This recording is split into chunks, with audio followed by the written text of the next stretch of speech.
मैं इंदिरा पॉइंट पर खड़ा था। मैं उन पेड़ों के नीचे से गुजरा जो सदियों से वहां खड़े हैं। मैंने दुनिया की सबसे शानदार कोरल रीफ मूंगा चट्टानों के बीच गोता लगाया। असल में यह क्या है? 1.5 करोड़ पेड़ काटे जा रहे हैं। सरकारी नक्शों से कोरल रीफ को मिटा दिया गया है। सैनिकों और आदिवासियों को विस्थापित किया जा रहा है ताकि एक व्यापारी भारत की सबसे अनमोल और पर्यावरण की दृष्टि से महत्वपूर्ण जमीन पर होटल और कसिनो बना सके। हर युवा भारतीय जिससे मैंने बात की है वह यह बात समझता है। आप जानते हैं कि किसी भी मुनाफे के लिए उस चीज को नष्ट करना सही नहीं है जिसे कभी वापस नहीं पाया जा सकता। मैं पर्यावरण के लिहाज से संतुलित विकास का पक्षधर हूँ। ये द्वीप दुनिया के सबसे अद्वितीय और टिकाऊ डेस्टिनेशन बन सकते हैं। यही वह भारत है जिसके लिए संघर्ष करना चाहिए। नमस्कार, मैं हूँ त्रिपाठी ज्ञानेंद्र और आप इस वीडियो में देखेंगे कि किस तरह राहुल गांधी ने बीच समंदर से प्रधानमंत्री मोदी को कड़ी चुनौती दी है। This is India's treasure, India's asset.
I was a bit disturbed that such beauty is going to be destroyed.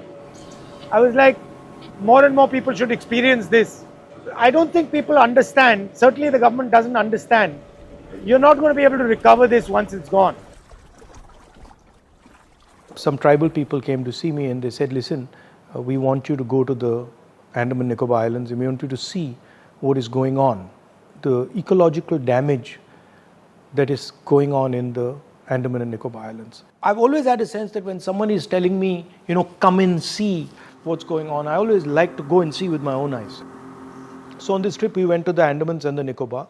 We spent a day in the Andamans. And the Andaman Islands, we went for a scooter ride.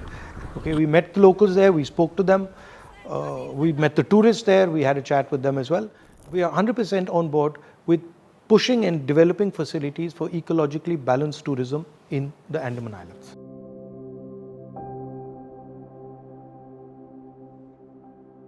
So I went to the Nicobar Islands, and to put it in perspective, we landed at INS Bars and they said, listen, we're going to go to the site of this project.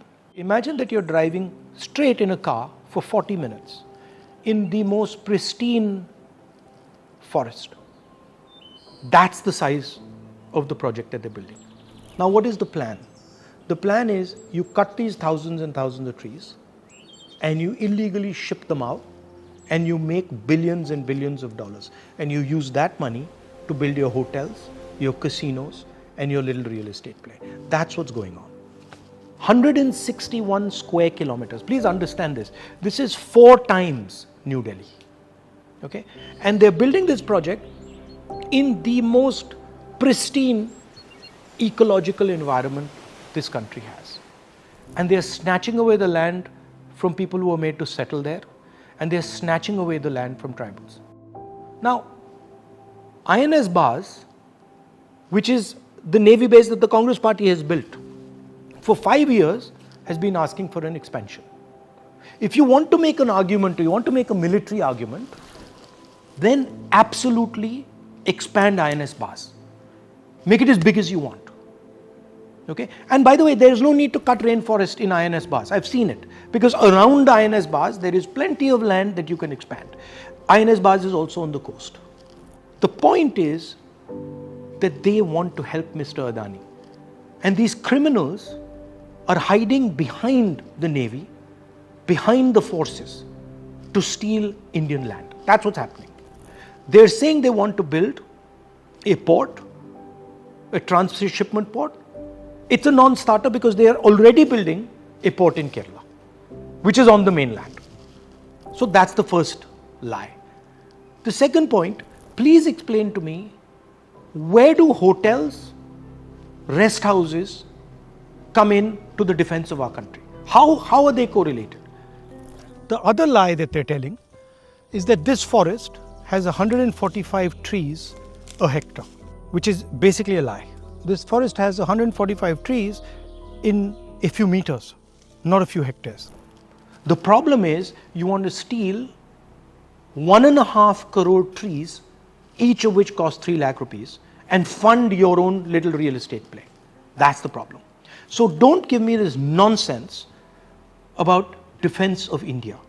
Every single BJP person who's spreading this is trying to protect Mr. Adani and his interests and his link with the Prime Minister of India. Let me repeat it. You want to build the best defense facility. INS Bars has been asking for the last 5 years for expansion. Give them full right of expansion. Allow them to expand as much as they want. There's no need to destroy any rainforest over there. You can give them the best equipment. You can scale their base up as much as we want. We will support you 100%. We don't want Mr. Adani sitting in Nicobar Island. So there are two communities that stay there. Number one, the tribals, who are the original owners of this land and who lived on this land. And second, the settlers. These are ex-military people from the Indian Defence Forces who were sent there by the Indian government to make an Indian presence, to make a presence of our own people on the islands. Now, their land is just being taken away without any fair compensation. Father क्या करते थे? Father army में था, अच्छा। फौज में। तो वहाँ से हम सेटलमेंट होके यहाँ हमको लाया गया। आज यहाँ पर इस तरह हाल में है, क्या कर सकता है? तो बताइए क्या करना है, यहाँ कैसे जिए? हम कोई मदद करते, ठीक है? जी। आप घबराइए मत। A trick was played on the tribals. They went and made them sign NOCs. These people didn't know what they were signing, and they have forcibly made them give away their own land without asking them, without going into the procedures of the Forest Rights Act. We were told that the FRA was not used, it was misused, people were not asked questions. Can you give us, like, how you feel the FRA was not used? The FRA is very clearly modeled and is given a format as to how an FRA process of a meeting and for a Gram Sabhas can take place. Secondly, the meetings that were were conducted under the Gram Sabhas of Lakshmi Nagar, Shastri Nagar, and other settler community villages where there's no tribal community who has rights over the forest. So that's the first and big flaw of claiming or kind of seeking to claim that an FRA meeting has been conducted for diversion of forest land amongst people who have no rights to those forests. Actually, the rightful owners of those forests are the tribal communities. It's like doing FRA in Delhi. Exactly. That let's not do it in Chhattisgarh or Jharkhand. Let's do it in Delhi. Really, and you and I are people who are non-tribals are being who are responding on behalf of somebody else. It doesn't make sense at all. Right. So the second issue is just having one person on board as a tribal community person, as a representative of the entire tribal community, is also not correct. There are stipulated norms and the numbers of people who will be present in those lands, and one person can't sign off on the lands of diversion of somebody else's lands. Yep.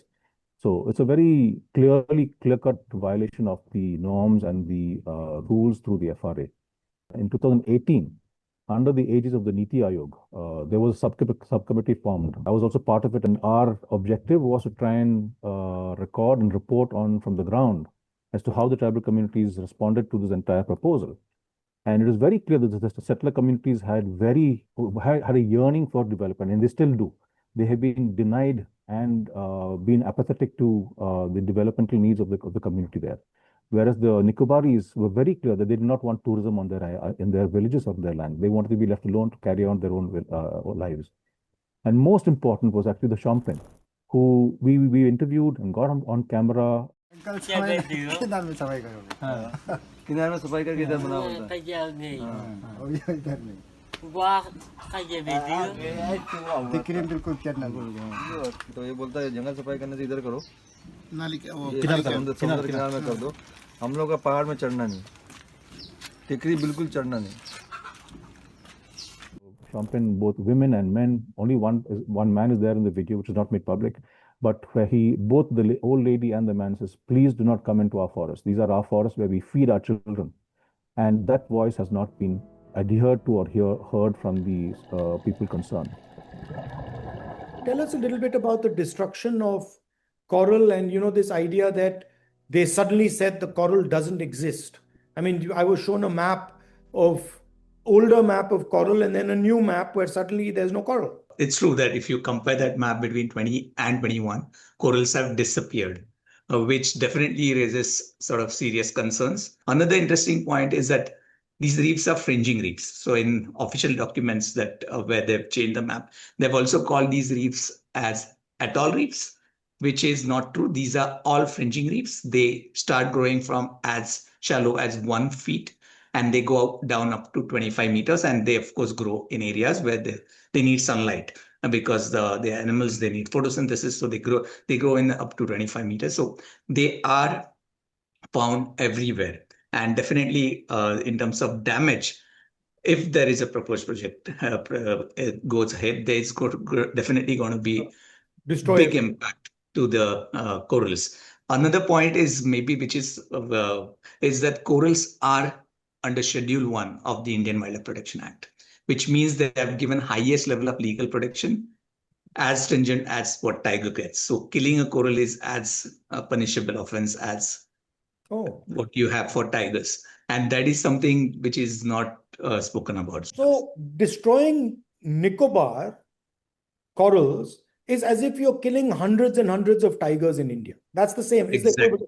Right? Yeah. You're basically wiping out a huge chunk of valuable resource for India, a biological resource for India. And it's similar to essentially destroying Project Tiger. Coral reefs, of course, they provide home to a variety of associated organisms. So that's also something to consider. And some of the species are endemic. They're not found anywhere else. So there are a lot of associated fauna which will also get impacted. And one more point which I want to mention is that sort of coral reefs, when we talk about it, of course, they provide habitat, they boost fish diversity, all of that is there, but they also sequester a lot of carbon. Right. So they are big carbon sinks. So they are very important from that point of view. So it's not just biological diversity or the spectacularness, but there is also the ecological role that they play. Whenever someone comes to me and says, oh, I just went for a holiday, and I went to the ocean or to the seaside, I always tell them that no, you actually haven't seen the sea. Then the reason I say that is because when I was about 16 years old, I went to the Andaman Nicobar Islands, and for the first time, I saw a sea that I had never ever seen. Completely blue, clear, transparent water. You could look down, 50, 60, 70 feet, and you could see the bottom of the sea. For many years, for me, that was what was the sea. We went to Barren Island for a dive, which was absolutely fantastic.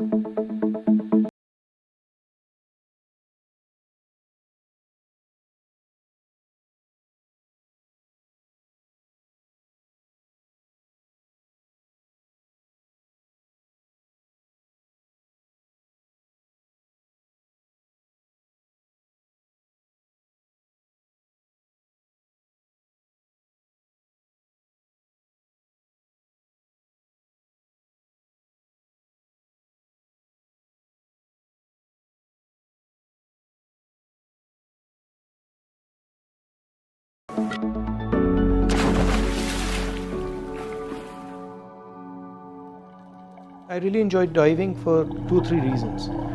One is it's technical. If you are an experienced diver, you're generally diving on the edge. You're diving close to where risk is. So I like that aspect of it.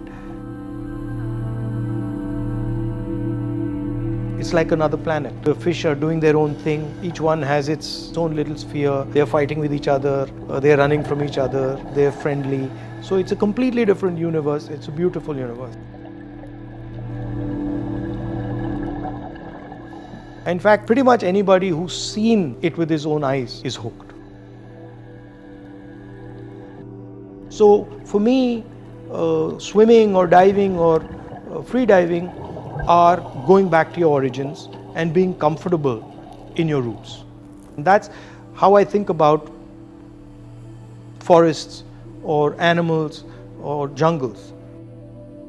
This is not something that is detached from us. This is part of us. You know, I learned this from the tribals. One day I was having a conversation with some tribal people and I asked them, you know, why are you getting so upset if they're cutting trees? And one of the tribal ladies says to me, you know, you don't understand, but when they cut trees, it's as if they're cutting us. It's as if they're cutting my own stomach. And that's actually the reality. Because what people don't realize is when you go around cutting trees, when you go around killing animals, you're actually cutting yourself. And you might not see the consequences of this immediately, but you will see the consequences of it 10 years, 15 years, 20 years later. Certainly your children and their children are going to see the consequences.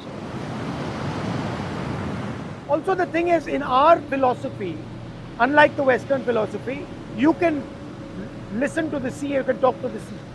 In Western philosophy, the sea is something to be exploited, something to be used, something to be conquered. In our philosophy, you are the sea.